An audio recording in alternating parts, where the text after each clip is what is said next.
So, hello people, how you going today? This is Glenn, and today I have some American banknotes. And, well, these are actually not really what I collect, but I thought they were cheap enough. I might as well get some and do a video on them. So, these banknotes are actually silver certificates, so as you can see, these are in silver payable to the bearer on demand.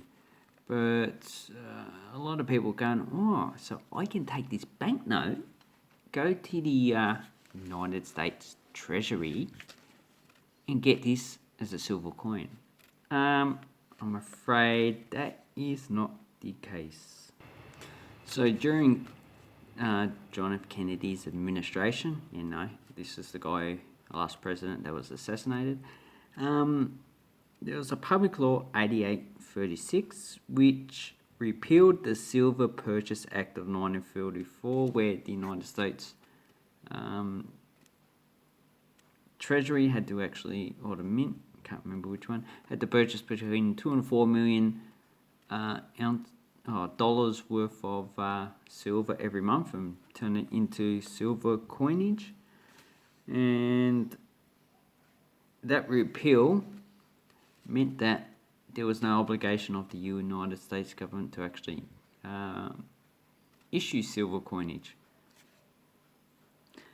But it doesn't mean they actually had to issue this coinage as coin into circulation. That's why they had these silver certificates. This was a promise to actually, if you presented this to a bank, they'll give you a silver coin.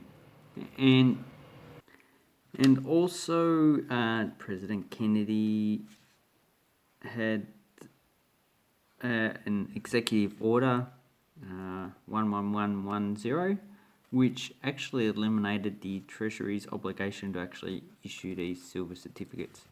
So here I have two of them, 1935, and this is a star, and the star means it is a replacement banknote, and these generally have a pretty low print run than other banknotes. And I read that 1935 banknotes were issued up until the 60s because they just wanted to use the printing plates. So I'm not too sure if that's true. And here we have the last issue, and this is a 1957. Uncirculated ones of these are between $15 and $20, so this one's probably worth about $10, I'd say. Except for pity about that stain there. Probably less than $10. I'm not too sure. I'm not too familiar with the prices of US currency because it's just not one of the areas they want to collect. And because they do have a large collector's base, their prices are actually generally higher than normal other countries. So, like Fiji, the prices are a lot higher. And as you can see, this printing plate 7,753. I have not seen that number in the thousands on the Federal Reserve banknotes.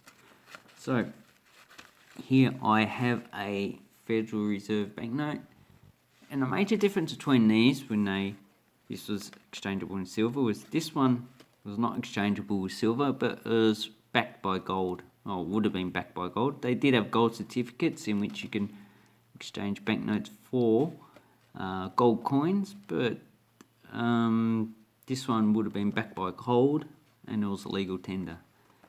And as you can see, the major differences that you see is in the side panels here, on this side, up there, and also on this side. And up top it has Federal Reserve note, and this one has silver certificate, and this certifies that there is on deposit in the Treasury of the United States of America. The serial numbers are pretty much the same. There's a denomination up here. This one doesn't have any. The seal's a bit different, and it's issued in Washington DC, and this one has different banks. So, but if we have a look at the other side, we can see that the design is actually the same. So, except this one has it in gold we trust. But if we have a look at the 1957, that one also has in gold trust. So it's pretty much the same design. And all American banknotes of, between the 30s and 70s were actually standardized. So that's a current banknote, 2003, not bad. And what is the value of a replacement banknote? Well, I'm not sure. Probably this one's probably between, I would say, $15 and $20. That's just a guess. And you may be able to actually get these in circulation because while they have been no longer exchangeable for silver, they are still legal tender. So they were just made a legal tender banknote, which is the same as the Federal Reserve. So legal tender for that's public and private. When these were first issued, they were not really made legal tender for private use. They were mainly used for probably customs to buy, to pay customs and probably to pay any other government agency. So the banknotes I actually like to get, probably the older ones, are actually a lot better designed than this. So this is what actually started to cause inflation, the removal of silver and gold from our coinage. While we do have a lot better living standards now than we do in the 1930s, that's probably because of high education and also higher living standards.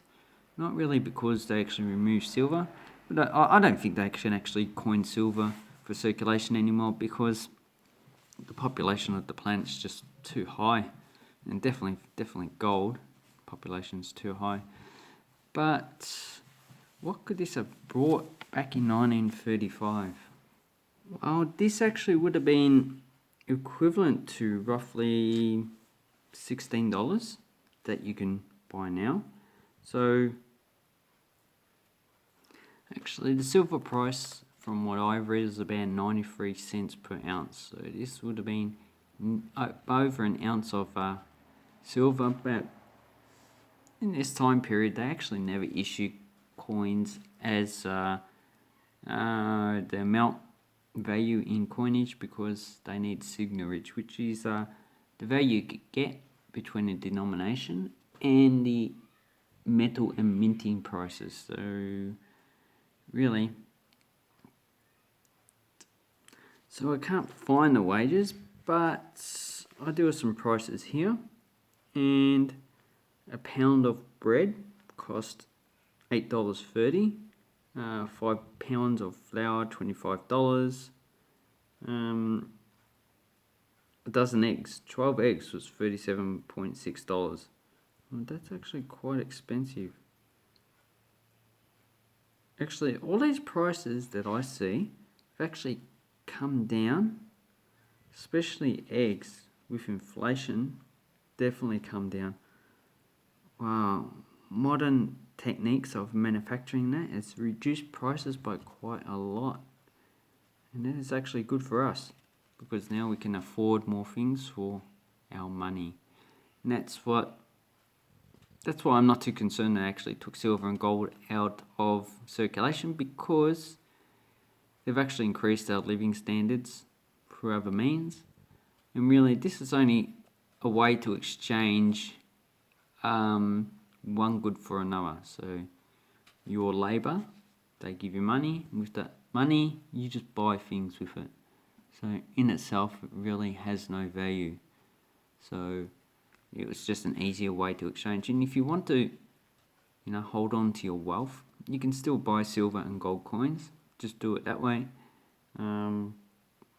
But yeah, I don't mind this banknote. It's actually not that bad. And if you go to the United States, check your banknotes. See if you can get one older. A lot of these older banknotes probably only worth face value, especially in low grades. But really, they're just something that's worth keeping because of the history. Anyway, I'd like to say thank you very much. And I'll leave some links down below to US banknotes, or if you want to contact me. And have a nice banknote collecting time, people. Okay, thank you and bye-bye.